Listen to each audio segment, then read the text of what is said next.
Moro! Moro! No moro! Ai sä kysyit, että miten Sielun Spektri-biisi on syntynyt. No mäpä kerron sulle taustoja siitä. Sielun Spektri on ihan mun ensimmäinen sävellys jostain teinivuosilta. Kaveri näytti, miten otetaan ote E-duuri, tuolla. Näin. Sitä mä vaan pyörittelin siinä.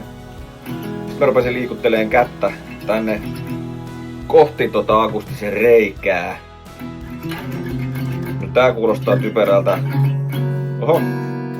Tähän kuulostaa ihan hauskalta. Sitten mä rupesin vaihtelemaan näiden väliä tälleen. Oho, onpa kivan kuulonen. Eli mä löysin nämä. Kuulostaa hyvältä. Sitten mä jostain syystä siirsin tonne käsiä. Tonne yhden alemmaksi tästä E-duurista. Kuulostaapa hyvältä. Yhdistetään.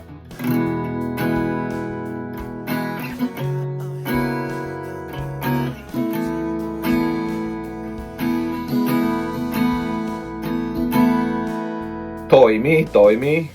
Eli Sielun Spektrissä on periaatteessa 3 sointua. Mun oli haettava omalle äänelle sopiva sävellaji. Ja mä päädyin jostain syystä tähän B. Siitä vaan sama juttu, alaspäin. Sisään ja sitten E. Eli 3 sointua. B, sis, E. Niillä menee periaatteessa koko biisi läpi. Melodia vaan vaihtuu. Ymmärrän kyllä, me kaikki tullaan kuolemaan. Eli melodia vaan vaihtuu. Vain tää hetki, ikuinen retki, täynnä salaisuuksia.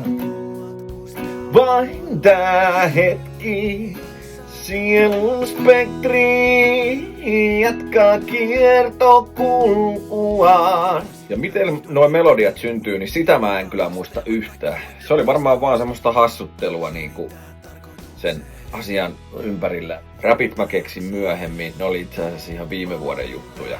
Mutta aika useasti biisit syntyy mulle vaan sillä lailla, että ne vähän niinku tulee. Mulla ei oikein ole aikaa sillä lailla nykyään, varsinkaan kun on perhettäkin, niin ottaa kitaraa kauheasti käteen ja mennä useaksi tunniksi niinku ihmettelee ja miettii ja nysväilee, että usein mulla vaan tulee melodioita, ajatuksia.